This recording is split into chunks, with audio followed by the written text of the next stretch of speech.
इम्प्रोवा एक cyber security firm ने 2016 में रिपोर्ट किया कि 52% वेब ट्रैफिक बोट्स की तरफ से आता है और 2023 में ये 49.6% था, जिसमें 31.2% मलिशियस बॉट्स थे जो स्पैम, हैकिंग या डेटा स्क्रैपिंग करते हैं।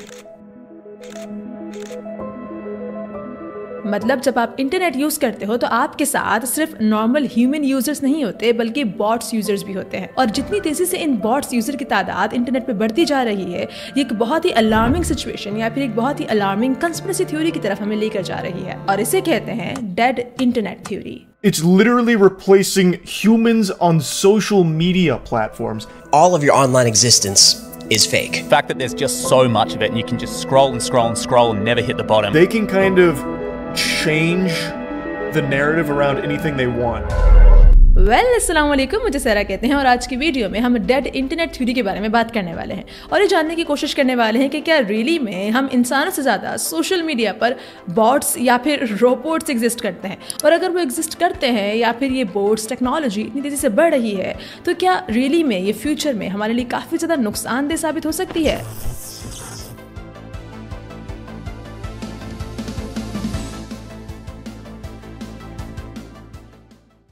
हम रोजाना इंटरनेट पर ना जाने कितने घंटे गुजार देते हैं, दूसरे लोगों के साथ कम्युनिकेट भी करते हैं, लेकिन क्या कभी आपने खुद से सवाल किया कि वो लोग जिनसे आप इंटरनेट पर कम्युनिकेट करने की कोशिश कर रहे हैं वो असल इंसान हैं भी या नहीं। यस, इसी को डेड इंटरनेट थ्योरी कहते हैं।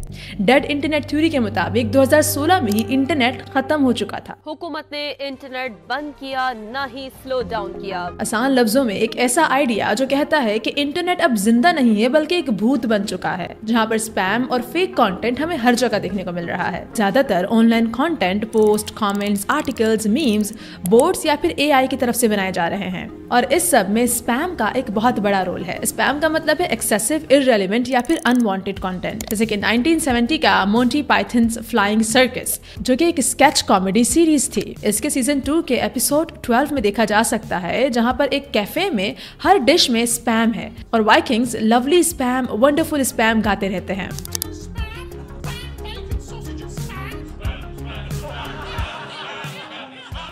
जो कि एक तरह से असल बातचीत को खत्म कर देता है। वैसे तो ये इंटरनेट से कुछ ज्यादा रिलेटेड नहीं है, लेकिन ये स्पैम को अच्छे से रिप्रेजेंट करती है। अब 1980s में जब अर्ली इंटरनेट चैट रूम्स आए थे और मैसेज बोर्ड्स बने थे, तो उस टाइम पर लोगों ने मॉन्टी पाइथन के एक स्केच से, इसी स्केच से इंस्पायर होकर स्पैम टर्म यूज करना शुरू कर दिया था। आज स्पैम का मतलब है अनवांटेड ईमेल्स, रिपीटेटिव पोस्ट या फिर एल्गोरिदम एक्सप्लॉइटिंग कंटेंट जो व्यूज के लिए बनाया जाता है। इस स्पैम के बाद आ जाता है एआई का दौर, जहां पर एआई के थ्रू कंटेंट जनरेट करवाया जाता है। आज इंटरनेट पर आपको हाफ ऑफ द कंटेंट ऐसा मिलेगा जो कि एआई की हेल्प से जनरेट किया गया है। तो आज इंटरनेट एआई जनरेटेड कंटेंट या फिर एआई जनरेटेड मटेरियल से भरा पड़ा है। एआई की तरफ से बनाया गया कंटेंट भी बिल्कुल स्पैम की तरह काम करता है।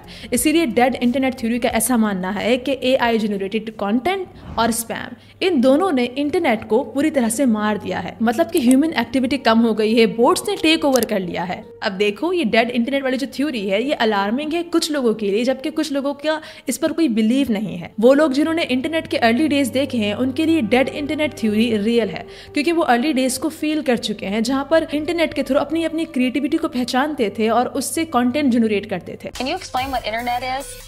That little mark with the A and then the ring around it? At? See, that's what I said. Kay said she thought it was about. Yeah. Oh. लेकिन आज क्रिएटिविटी का लेवल इस हद तक नीचे जा चुका है कि हमने हर एक चीज के लिए बोर्ड्स को चुन लिया है। यहाँ तक कि रिसेंट ईयर्स में कैनवा ने भी अनाउंस किया है कि अब आपको कोडिंग सीखने की जरूरत नहीं है, कैनवा आपके लिए कोडिंग खुद करके देगा। अब आपके जहन में कोई भी आइडिया हो किसी भी तरह का ऐप बनाने का, आप बस कैनवा पे जाओगे, उसको डिफाइन करोगे, वो आपको कोड पकड़ा देगा। कितना ईजी हो गया ना सब कुछ। वो लोग जो कि कितने सालों से कोड्स को रट रहे हैं, याद कर रहे हैं, पाइथन और दूसरी सभी इंटरनेट लैंग्वेजेस को याद कर रहे हैं, उनकी सारी पढ़ाई तो आई गई हो गई, क्योंकि अब ये सारा काम बोट फ्री में कर दे रहा है कुछ सेकंड्स के अंदर। सोचो 1990s में 1 लाख से भी ज्यादा वेबसाइट्स थी और आज 2024 तक 1 बिलियन से ज्यादा वेबसाइट हैं और 70% दुनिया के लोग 5 बिलियन स्मार्टफोन्स यूज कर रहे हैं। रोज 6.5 आवर्स ऑनलाइन स्पेंड कर रहे हैं और यही इंटरनेट का कांस्टेंट बढ़ता हुआ यूज और उसकी ग्रोथ ही हमें स्पैम या फिर AI ड्रिवन कंटेंट तक पहुंचा देती है जो कि आज एग्जिस्ट करता है। अब इस डेड इंटरनेट थ्योरी की एक रियल एग्जांपल भी है जो कि रिसेंट ईयर्स में हुई, यानी कि 2024 में हमें देखने को मिली। 2024 में फेसबुक पर कुछ AI की तरफ से बनाई गई इमेजेस काफी ज्यादा वायरल हो रही थी। इसे श्रिम्प जीसस का नाम दिया गया, लेकिन ये पिक्चर्स इतनी प्रॉब्लमेटिक नहीं थी, लेकिन जिस तरह से इन पिक्चर्स को शेयर किया जा रहा था और जो लोग इन पिक्चर्स के साथ इंटरेक्ट कर रहे थे वो ज्यादा प्रॉब्लमेटिक था। जैसे कि इन पिक्चर्स के नीचे रोबोटिक कमेंट्स हुआ करते थे। यही नहीं, 2018 में MIT ने 14 मिलियन ट्वीट्स एनालाइज किए, जिनसे पता चला कि ये सभी ट्वीट्स एक्चुअली में बोट्स हैं, फेक न्यूज़ेस हैं या फिर अनरिलायबल सोर्सेज के आर्टिकल्स को फैला रहे हैं। लेकिन ये क्यों खतरे वाली बात है? क्योंकि ये रियल यूजर्स के ओपिनियंस को शेप कर रहे हैं। सोचो, जब आप इंटरनेट पर होते हो, आप कोई भी चीज देखते हो, कोई भी न्यू ओपिनियन देखते हो, चाहे वो जीसस को लेकर हो, चाहे वो इस्लाम को लेकर हो, चाहे वो वॉर को लेकर हो, किसी भी चीज को लेकर ही क्यों ना हो, जब वो ओपिनियन आप किसी एक बंदे के मुंह से सुनते हो तो आप उस पर फौरन बिलीव नहीं करते, फौरन ट्रस्ट नहीं करते। बहुत से लोग ग्रुप्स की सूरत में बार बार बताते हैं तो आप स्लोली उस पर ट्रस्ट करने लगते हो और स्लोली उस चीज को आपका माइंड एक्सेप्ट कर लेता है और आपका एक कॉग्निटिव बायस बन जाता है। जब भी आप बात करोगे आप उसी बायस के हिसाब से बात करोगे जो कि आपके माइंड ने अंदर ही अंदर सेट कर लिया है। यही वजह है कि ये 14 मिलियन ट्वीट्स जो कि इंटरनेट पर मिले ये आम यूजर्स के लिए खतरा बन सकते थे। और याद रखें, आप वही बनते हैं जो आप कंज्यूम करते हैं। तो अगर इंटरनेट पर इस तरह के मिलिशियस बॉट्स इतने ज़्यादा एग्जिस्ट करते हैं तो वो कुछ भी चाहे, किसी भी तरह का ओपिनियन चाहे, वो शेप कर सकते हैं और हम उसके बहकावे में आ भी जाएंगे आसानी से। इंस्टाग्राम पर आपको ऐसी कई प्रोफाइल्स मिल जाएंगी जो कि असल इंसानों की बनाई हुई नहीं है बल्कि AI जनरेटेड हैं। ये इन्फ्लुएंसर्स AI बॉट्स हैं जो कि अपनी ज़िंदगी लोगों के साथ शेयर कर रहे हैं, अपनी डेली लाइफ लोगों के साथ शेयर कर रहे हैं जो कि असल ज़िंदगी में एग्जिस्ट भी नहीं करती है।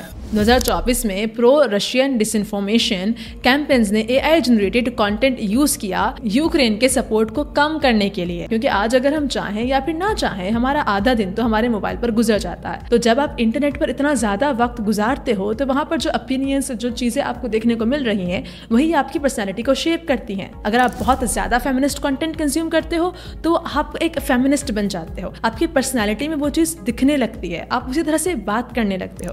अगर आप बहुत ज़्यादा मिसोजिनिस्टिक कंटेंट कंज्यूम करते हो तो आप स्लोली मिसोजिनिस्टिक बन जाते हो, क्योंकि आपकी पर्सनैलिटी में वो चीज़ स्लोली दिखने लगती है। आपका ये वो रूप है जो कि आपने खुद शेप नहीं किया बल्कि जो ओपिनियंस आप इंटरनेट पर देख रहे हैं उन्होंने शेप किया है। सोचो कि जो रील्स या फिर कंटेंट आप देख रहे हो वो असल इंसानों ने नहीं बनाया बल्कि कुछ AI बॉट्स ने बनाया, जिनको इसीलिए डिजाइन किया गया है ताकि वो आपके ओपिनियंस को शेप कर सके, ताकि वो आपका माइंड चेंज कर सके और आपको वो सोचने पर मजबूर कर सके जो कि वो चाहते हैं कि आप सोचें। म्यूजिक, पोइट्री, फिल्म्स, पॉडकास्ट सभी AI से बन रहा है। ये देखिए, ये एक AI generated heavy metal live stream है।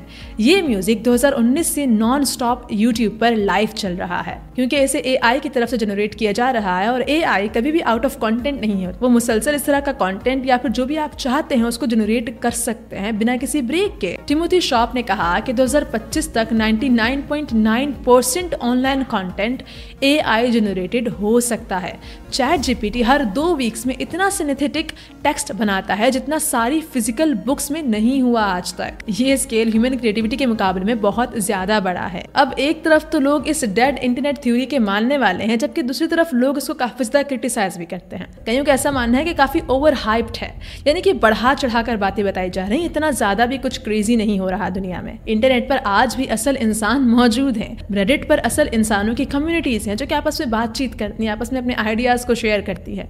एक्स पर ही लोग कितने आइडियाज शेयर कर लेते हैं। इंस्टाग्राम पर रियल ह्यूमंस एग्जिस्ट करते हैं जो कि कंटेंट पोस्ट कर रहे हैं और रियल ह्यूमंस उस कंटेंट के साथ एंगेज भी कर रहे हैं। अब देखो, काफी सिंपल है। डेड इंटरनेट थ्योरी को कहां से पुश मिलता है? AI जनरेटेड कंटेंट या फिर स्पैम से। और मोस्ट ऑफ द टाइम ये AI जनरेटेड कंटेंट या फिर स्पैम कौन ऑपरेट कर रहे हैं? बोट्स खुद से ऑपरेट नहीं कर रहे बल्कि humans most of the time इस कंटेंट को ऑपरेट कर रहे हैं। इंसान भी फेक कंटेंट बनाते हैं, AI जनरेटेड कंटेंट बनाते हैं और उसको पोस्ट करते हैं। ये सब आम इंसान या फिर आम ह्यूमन यूजर्स ही करते हैं जो कि इंटरनेट पर मौजूद हैं। Low value repetitive content optimized होता है। ये सिर्फ बॉट्स का किया धरा नहीं है, बल्कि हम खुद एल्गोरिदम्स या फिर हाइपर टेक कैपिटलिस्ट कंपनीज इस सब में इन्वॉल्व हैं। आज इंटरनेट पर स्पैम फ्री कंटेंट ढूंढना बिल्कुल इम्पॉसिबल है। हर तरफ आपको स्पैम, एआई जनरेटेड कंटेंट, ये सब कुछ मिलेगा ही मिलेगा देखने को। और मोस्ट ऑफ द टाइम ये बॉट्स नहीं बना रहे, बल्कि हम इंसान बना रहे हैं, खुद बना रहे हैं। तो फिर ये सब तो अब इंटरनेट का एक हिस्सा बन चुका है। सो आखिर में वही सवाल जो कि हमने वीडियो के शुरू में पूछा था, क्या डेड इंटरनेट थ्योरी रियल है और क्या ये सब कुछ वाकई में हकीकत है? अब देखो, एआई जनरेटेड कंटेंट काफी तेजी से बढ़ रहा है, इंटरनेट पर हमें स्पैम कंटेंट भी देखने को मिल रहा है, तो एक हद तक तो डेड इंटरनेट थ्योरी रियल मानी जाएगी। लेकिन अगेन, आज भी ह्यूमन कंटेंट एग्जिस्ट करता है। हम ह्यूमन कंटेंट को पूरी तरह से खो नहीं चुके। तो शायद अभी सही टाइम है कि हम ह्यूमन कंटेंट या फिर क्रिएटिविटी को ज्यादा वैल्यू दें, instead of AI generated content या फिर instead of cringe spam content, brain rot content, जो कि आज हम काफी ज्यादा तेजी से कंज्यूम कर रहे हैं। लेकिन अगर हम इस डेड इंटरनेट थ्योरी से बचना चाहते हैं या फिर इन स्पैम कंटेंट वगैरह से बचना चाहते हैं, तो हम क्या कर सकते हैं? हमें सस्पिशियस अकाउंट्स या फिर कमेंट्स को रिपोर्ट करना होगा जो कि हमें लग रहा हो कि स्पैम हो सकता है, चाहे वो अब इंसान की तरफ से बनाया गया हो या फिर एक बॉट की तरफ से बनाया गया हो, उसको रिपोर्ट करना बनता है। जब भी कोई पोस्ट इंटरनेट पर देखो, चाहे वो रोबोट की तरफ से हो चाहे वो इंसान की तरफ से, उसको डबल चेक कर लो, ताकि आप कोई पोस्ट, कोई वीडियो, कोई भी कंटेंट देखकर अपना ओपिनियन शेप ना करने लग जाओ। अगर कोई बड़ी कंट्रोवर्सी इंटरनेट पर चल रही है और आप इंटरनेट को जब भी खोलते हो तो आपको वहां पर वही कंट्रोवर्सी रिलेटेड कंटेंट देखने को मिलता है, एक तरफ के बायस्ड ओपिनियंस आपको देखने को मिलते हैं, तो आप कुछ टाइम के लिए इंटरनेट से ब्रेक लो। ये बहुत ज्यादा जरूरी है। इससे ये होगा कि आपका ओपिनियन शेप नहीं होगा। तो हर दिन टेक्नोलॉजी तो एडवांस होती रहेगी और आप उसको चेंज नहीं कर सकते, आप उसको रोक नहीं सकते कि भाई रुक जाओ थोड़ी देर के लिए, हम थक चुके, हमारी क्रिएटिविटी खत्म हो रही है। आपको क्रिएटिविटी के साथ उस टेक्नोलॉजी को अडॉप्ट करना सीखना होगा। आसान सी बात है, आपने इन टेक्नोलॉजीज का यूज़ करना है, इन एआई एडवांसेस का यूज़ करना है अपनी क्रिएटिविटी को इम्प्रूव करने के लिए, ना कि आपने अपनी क्रिएटिविटी ही उठाकर इनको पकड़ा देनी है कि भाई आप मुझे क्रिएट करके दो, मैंने बैठकर आराम करना है। तो अच्छा तरीका यही है कि एआई एडवांसेस, इंटरनेट टेक्नोलॉजीज, इन सबको क्रिटिसाइज करने की बजाय इन सबको अडॉप्ट करना सीखें, इन सब से फ़ायदा उठाना सीखें, ताकि फ्यूचर में भी फ़ायदा हो और आज के प्रेजेंट की दुनिया में भी फ़ायदा हो, जहाँ पर डेड इंटरनेट थ्योरी एग्जिस्ट करती है। Well, what do you think about it? Late me know in comment section. क्या इंटरनेट पर हमें एआई जनरेटेड कंटेंट बिल्कुल ख़त्म कर देना चाहिए या फिर हमें इसे अडॉप्ट करना सीखना चाहिए? और साथ ही आप आज तक एआई का कितना ज़्यादा इस्तेमाल करते हैं, किन किन चीज़ों के लिए इस्तेमाल करते हैं एआई टेक्नोलॉजीज़ या फिर इन सब का? Let me know in comment section. I would love to read your comments. अब तक के लिए इतना ही, मिलते हैं अगले वीडियो में। तब तक के लिए थैंक्स फॉर वॉचिंग।